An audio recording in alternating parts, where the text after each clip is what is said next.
Evan Roberts. Tiki Barber. It's Evan and Tiki on WFAN, The Fan, 101.9 FM, and always live on the free Odyssey app. Welcome, everybody. A very special Thursday.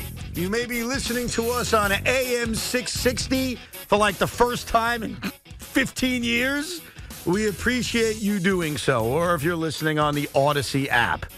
We appreciate the Brooklyn Nets. They're on FM if you want to catch them loose to the Cleveland Cavaliers. And we'll be on AM for most of the day today. And so today we're having a very special afternoon. Today is a special Throwback Thursday. You will hear from some of the legends of this radio station. You will hear some of the legendary sounds from this radio station. And, of course, we'll mix in the sports talk you've grown accustomed to. This open, though, this is too new school for me. So I think right now we need to open this show on Throwback Thursday the only way we can. Sports Radio 66, a fan, WFAN, New York. 202 on the Fan.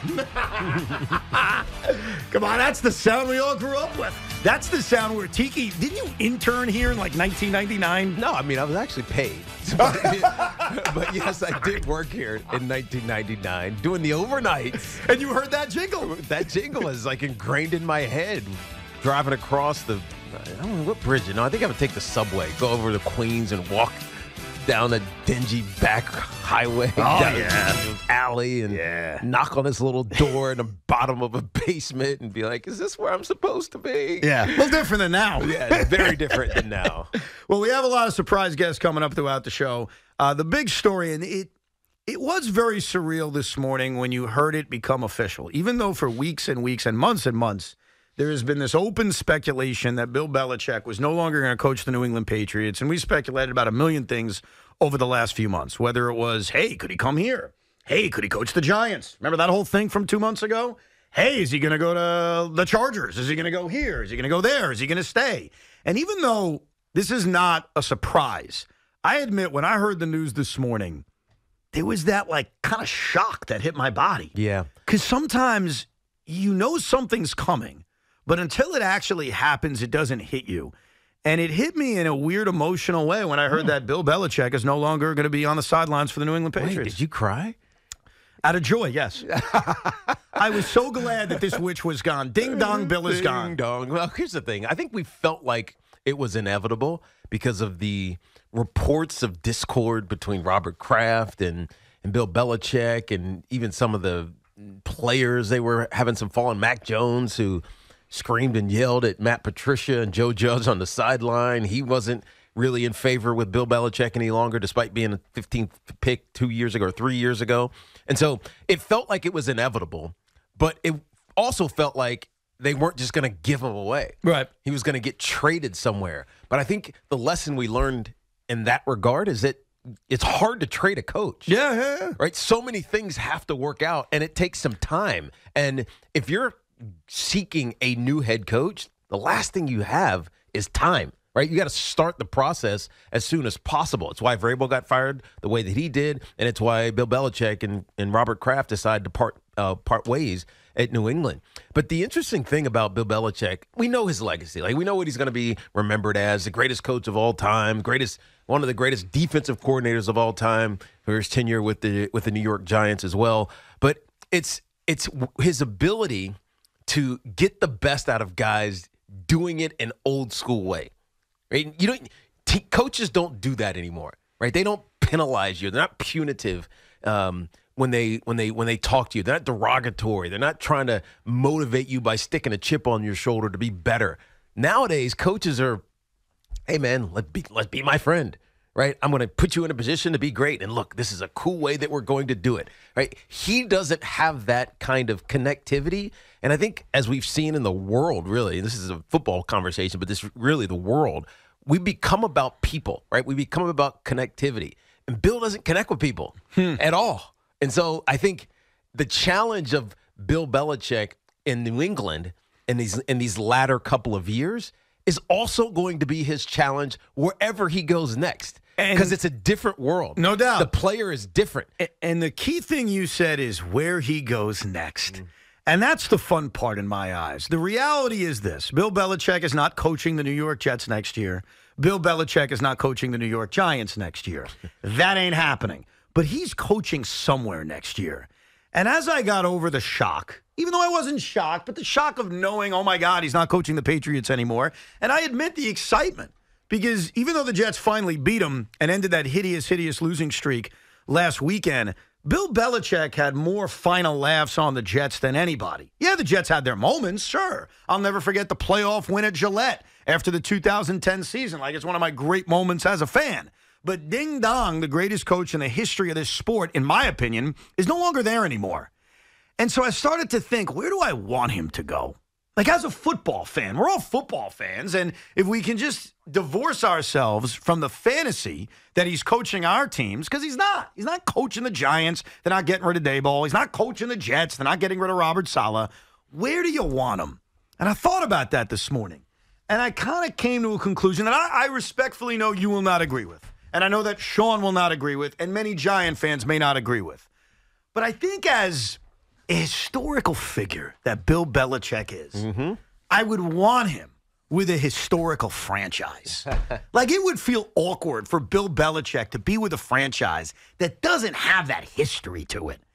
And so I said, all right, historical. I want him with a historical franchise. That's number one. Number two, I don't want him to kick my ass. I admit I'm selfish. And I get that your answer to this and Sean's answer and a lot of people listening's answer will all be different based on the team you root for. I happen to be a Jet fan. I want him out of the division. I don't want him to ever be able to kick my ass.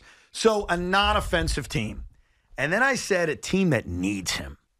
A team that has become stale over the years and needs the greatest head coach in the history of this sport to spice it up. And that's why there's only one team I want to see Bill coach next year, and that's the Washington Commanders. I think it would be fun. Why is that? Because of the following in the footsteps of Lombardi type?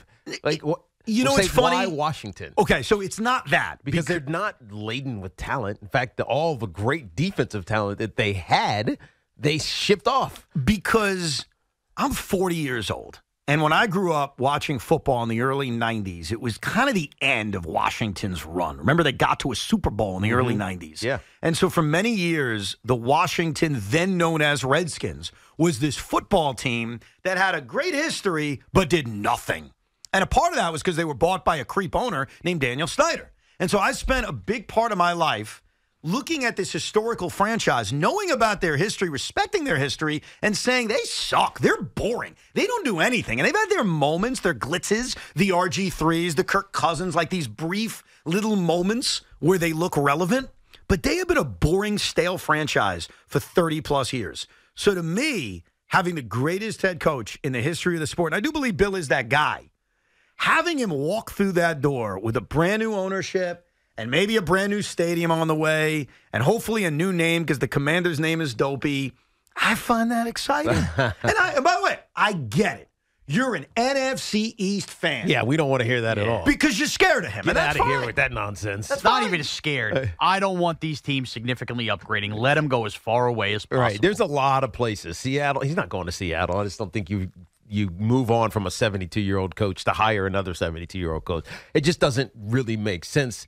I know the Chargers are one that everybody's talking about, but who cares about the Chargers?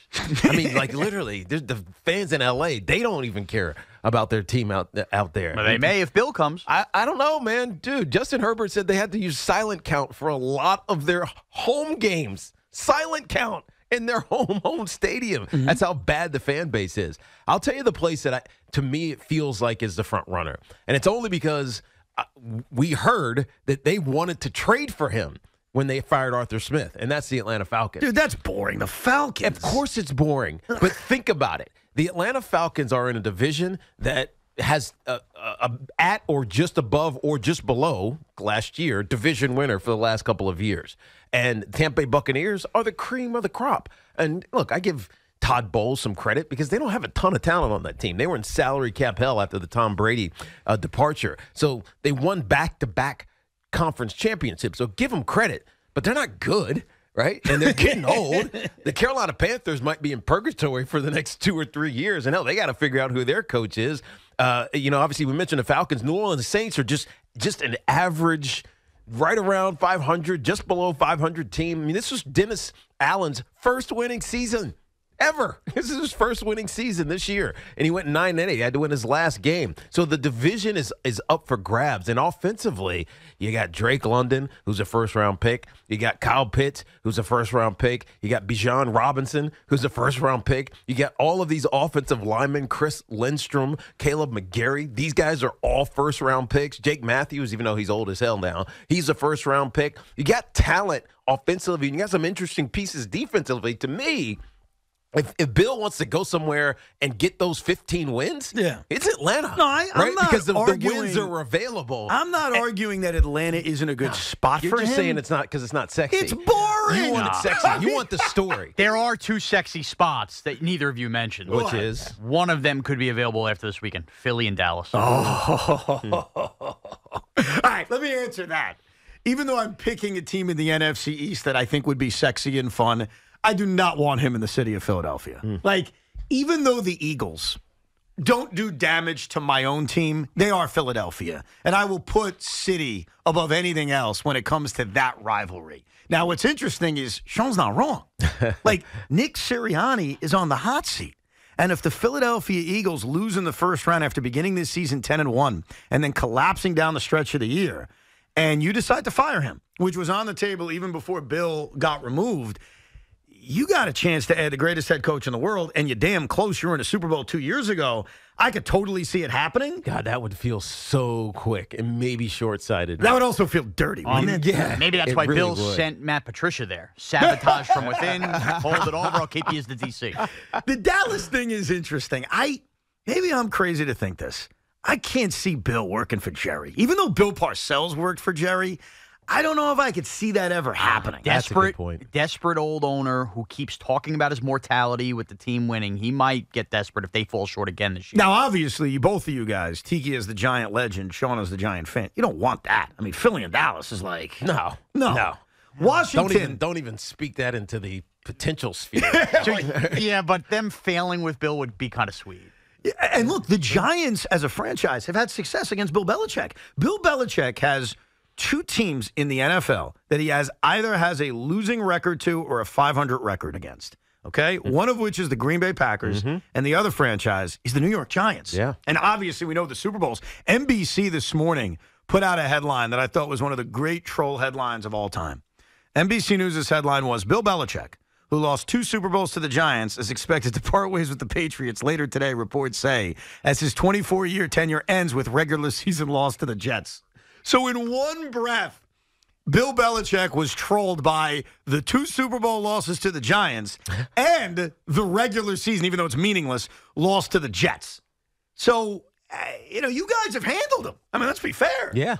No, I mean, you give the Giants tons of credit because they had a great pass rush, which is the one way to disrupt Tom Brady. A lot of other teams just couldn't get to Tom. He just stood back there and did what he wanted to do. But also we had heroic performances from Eli Manning. So where do you want him? I understand Atlanta's got the pieces, and I understand Arthur Blank is desperate. But you as not just an NFL commentator, but as an NFL fan, where would you like to see him? My response is going to be different than every response you've ever heard regarding Bill Belichick's future. Go ahead. I want him to retire. Why? Because I think, look, the game hasn't passed him by. He is still very dialed in. He knows exactly what's happening.